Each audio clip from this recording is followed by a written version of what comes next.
Lucy travels back to try and stop her sister from being murdered. Is there a moment for in your own life where you want to travel back in time and change?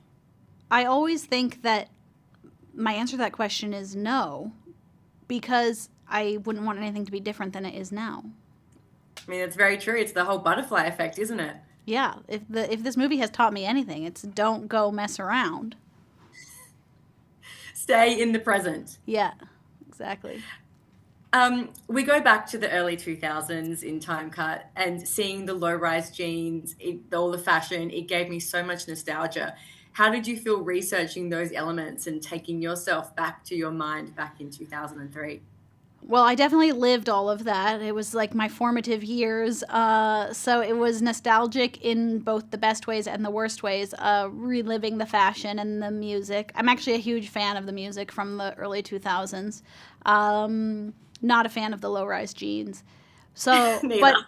but it really was fun to see, both of especially our two actors put those clothes on and have it be nostalgic and also pretty cool. Like they actually look great, and I think a lot of that fashion is coming back, and so it really is fun. It is coming back, isn't it? Yeah. Now, talk to me about one of your leads, Madison Bailey. I spoke to her earlier, and for someone so young, she seems so wise beyond her years. Did you find that when working with her on set? Absolutely. You really hit the nail on the head. Madison Bailey is an old soul. I think that she is just sort of like inherently, street smart and also book smart and has the whole package. She also has like lived a lot of life, and she's also very hardworking. She has a hit TV show. She works a lot. She's very professional. She was a great number one on our cast list because she sort of set the tone for showing up and doing the job and also knowing how to have fun while doing it. How did you know that she was the right person for that role?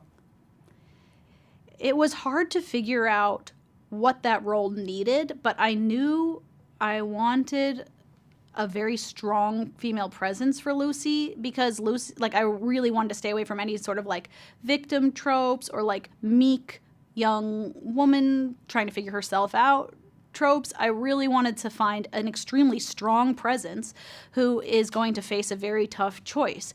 And she has still a lot to learn about herself, but she's not someone who is afraid to look hard at herself and look at her surroundings and make tough choices. And so once I sort of knew that about the characters, Madison Bailey was the obvious choice because she brings that to all of her roles. Yet she has this really amazing vulnerability, which makes her like accessible and relatable. I love that. You can really see that even though she is young, she has that vulnerability, but she has that strength, but still that innocence. It's a great mix that she carries.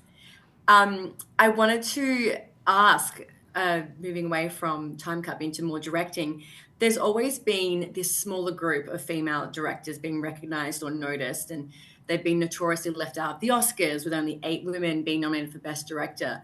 It is obviously growing, but it feels slow. So I wanted to know what's your opinion on it, and as we continue to try and shine the light on female directors. I think the answer is just everyone always making sure that everyone is getting an opportunity because honestly, I think that if women had more opportunities, even just to interview, they would always get the job. Like, I think that it really, Yes. yeah, like to me, it's about opportunity because as soon as women have a chance to prove themselves, they usually knock it out of the park. Partially because of decades of having to work much harder to prove themselves. And so my goal and, the people I like to surround myself and the producers I like to work with, at least make sure that everyone's coming into the room, that there's like equal access to the room, and then may the best person get the job. Like, I really believe that. All I can do is just keep doing the work.